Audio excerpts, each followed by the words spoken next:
I didn't realize how much someone's tone could shrink you until the day I caught myself apologizing for breathing too loudly. That's when it hit me. Something in my life had twisted so gradually that I no longer recognized the person I'd become. And the worst part?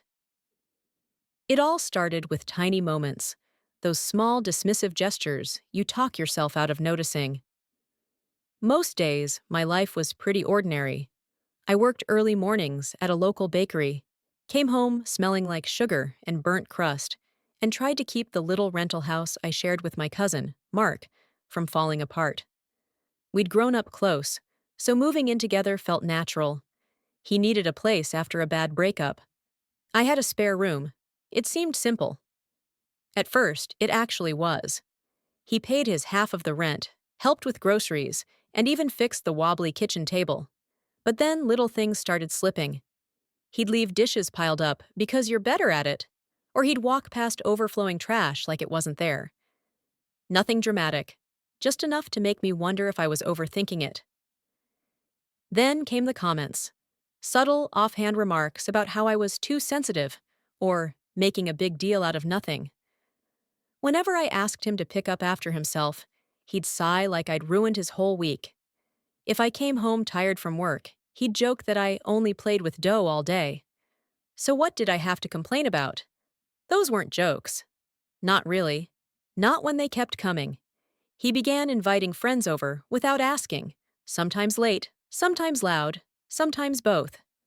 I'd be in my room trying to sleep before a 4 a.m. shift while he laughed with people who didn't even bother to lower their voices. When I mentioned it, he'd roll his eyes and tell me I needed to loosen up and stop acting like someone's mom. It wasn't one big moment, just a steady drip of casual disrespect that soaked into everything. One night, I came home to find the kitchen a mess. Pizza boxes open, sauce smeared on the counter, half a soda spilled on the floor. He walked in behind me and said, "You're already here. Can you clean that? I've had a long day." A long day. He had spent that entire afternoon with his friends, according to their laughter still echoing through the living room. I didn't say anything.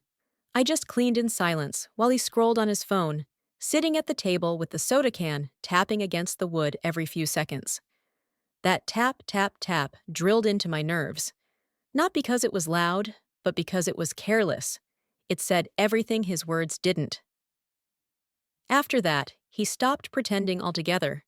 He'd toss laundry on the floor because you're doing a load anyway, right? He'd eat what I cooked and then complain I didn't make enough. He'd tell me I was lucky he covered the rent on time, like it was some favor I should bow over. There was a moment, quiet, simple, when something in me shifted. I had just finished wiping down the stove after another one of his messes. My back ached from work, and my eyes burned from lack of sleep. He walked in, glanced at the spotless counters, and said, "Good. It was looking rough this morning." Something cold settled in my chest. I realized he didn't see me as a person he respected. To him, I was just convenient. And for the first time in months, I didn't swallow it. That was the moment I knew I was done letting him walk all over me. The shift didn't happen all at once. It was more like waking up slowly, noticing details I'd been ignoring. The next morning, I left the kitchen exactly as Mark had dropped it. Crumbs on the counter, grease on the stovetop, cups scattered everywhere. When he came home later and frowned at the mess, he gave me that tone again, the one he used with customer service when he wanted something for free. "You didn't clean?" he asked. "No," I said. It's your mess." He looked almost offended that I'd said it out loud. "You're home more," he shot back, like it was a fact, not something he made up. I wasn't home more. I worked more hours than he did, but arguing with him never led anywhere. Every time I tried to explain something, he twisted it into proof that I was the problem. He'd sigh dramatically or shake his head with that smug half-smile. It made me feel like I was speaking a different language. Still, the more he pushed, the more I saw the pattern. If the sink was full, it was somehow my fault. If he ran out of clean clothes, he'd joke that I didn't care about the house. If he invited people over, he claimed he thought I wouldn't mind, even though I'd told him a dozen times that my early shifts made it hard to sleep. One evening, he called me from the store and asked if I could grab his laundry from the dryer. I said no. I was busy cooking something for myself. He let out this long, dramatic breath over the phone, then muttered, "Unbelievable." That word stuck with me for hours. Unbelievable. After everything I did around the house, the bare minimum he expected from himself still felt like too much. The disrespect didn't stop there.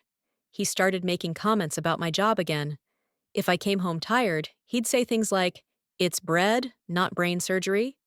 If I mentioned needing a day to myself, he'd laugh and tell his friends I was being touchy. One night, he and two of his buddies were in the living room, drinking and watching TV. I walked through to get water, and Mark said loud enough for everyone to hear, "Careful, she's in one of her moods."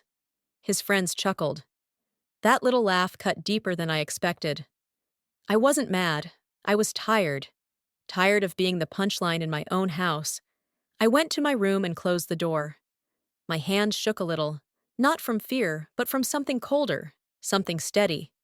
I stared at the wall and realized how long I'd let this go on. How many times I'd justified it because we were family. How often I'd told myself it wasn't worth fighting over. But the truth was simple. His behavior wasn't going to stop. Not because I asked nicely. Not because it hurt me. Not because it made the house miserable. It was going to stop when I made it stop. I didn't want a screaming match. I didn't want some dramatic showdown. I wanted something clean, something that fit the way he treated me. Not with fists or yelling, but with quiet, constant disregard. If disrespect was his language, I'd answer in a way he finally understood.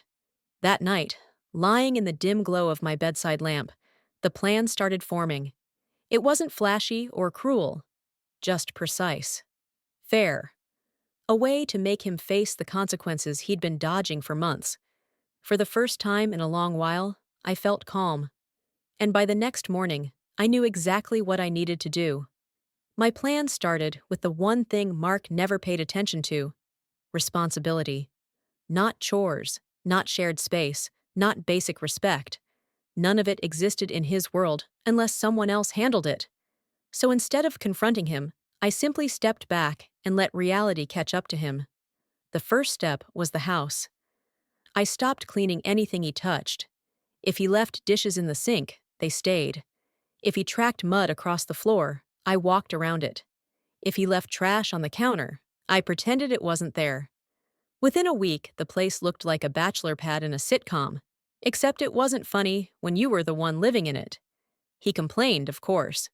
"Why isn't anyone cleaning?" he grumbled one night, standing in front of the overflowing sink. "Because the person who made the mess hasn't cleaned," I said. He blinked at me like I'd spoken in riddles. "You're being petty." "No," I said, keeping my voice steady. "I'm being fair." That annoyed him more than yelling would have. The second step was the bills. For months, I'd been the one reminding him when rent or utilities were due. He always paid, but only after I nudged him. Sometimes twice. This time, I didn't remind him at all. I paid my half early, screenshot the receipt, and saved it. He, predictably, forgot. The landlord sent him a late notice. Then a second one.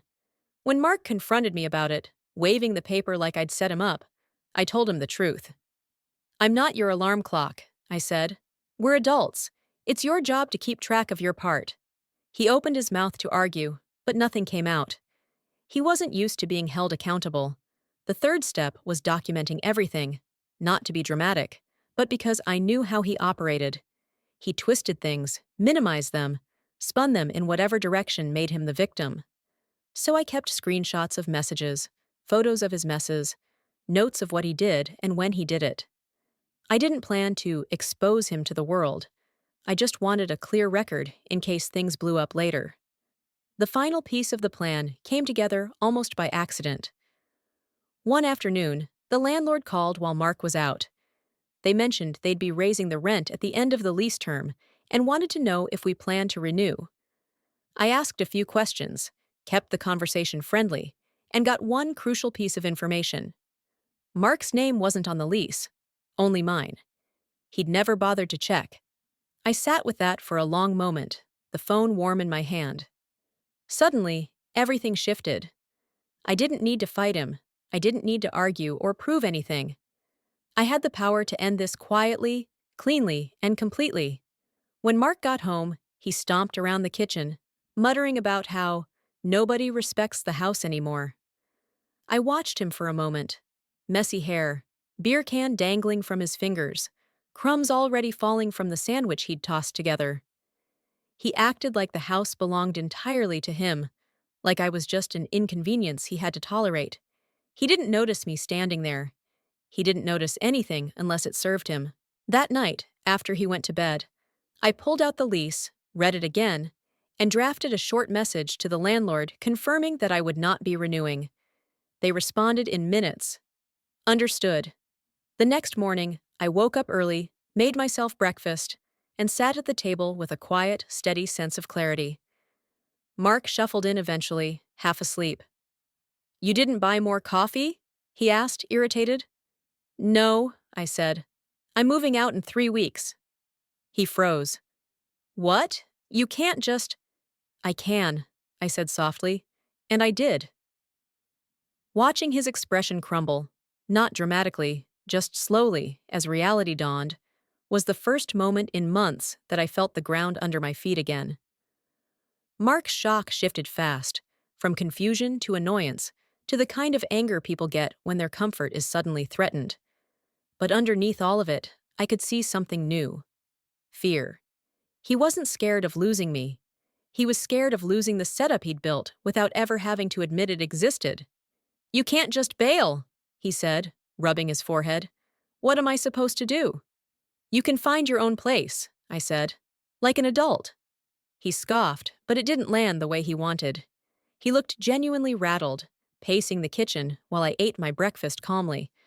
For once, he couldn't talk over me or twist my words. The decision was already made. He tried bargaining next. "Okay, fine," he said. "If this is about the dishes, I'll clean more. Just give me a chance." "It's not about dishes," I answered. "It's about respect, and I'm done waiting for you to figure out how to give it." He didn't have a comeback for that. Not one that made sense anyway. He muttered a few half-formed excuses, blamed stress, blamed work, blamed his friends, blamed me. It all sounded flimsy. Over the next few days, he scrambled. He cleaned everything in sight, offered to cook dinner, even apologized, sort of. Not for what he'd done, but for how things got out of hand, as if the mess had formed all on its own. I stayed polite but distant. I wasn't cruel, just finished. A week later, the landlord put a notice on the door confirming the end of the lease. Mark saw it before I did and nearly blew up. "You didn't tell me it was official." "I did," I said. "You just didn't listen." And that was the truth at the core of everything. He never listened. Not when I was tired, not when I was hurting, not when I asked for basic respect. He only heard what affected him directly. As my moving day approached, the house got quieter. He kept mostly to his room, emerging only to ask small, panicked questions. Where I was going, whether I'd help him find a new place, how much time he had. I answered in calm, short sentences. He would figure it out. He was capable. He just hadn't been forced to act like it until now. The day I loaded the last box into my friend's car, the house felt strangely hollow. Mark stood in the doorway, arms crossed, face tight. He looked smaller somehow, not physically, just deflated. "So that's it?" he asked. "That's it," I said. "I hope things work out for you." He didn't reply. Not with words, anyway. He just looked around the half-empty living room, realizing, maybe for the first time, how much I had been holding together behind the scenes. 2 weeks after I left, the landlord called to let me know Mark had moved out as well. He couldn't keep up with the bills alone. He hadn't even tried to negotiate. He just packed up and vanished from the lease like he'd never lived there. When I heard that, I felt a strange, quiet relief. Not satisfaction, not triumph, just closure. My new place was smaller, quieter, and absolutely mine. No dishes appearing out of nowhere, no late-night noise, no snide comments slipping under my skin. I could breathe again. Real breaths, the kind that filled my chest instead of tightening it. The morale wasn't complicated. Respect isn't something you beg for or earn by overworking yourself. It's something people either give or don't. And if they don't, you get to walk away. Revenge didn't come in the form of yelling or confrontation. It came in the form of leaving him alone with the consequences he'd been avoiding for months. And honestly, that was more than enough.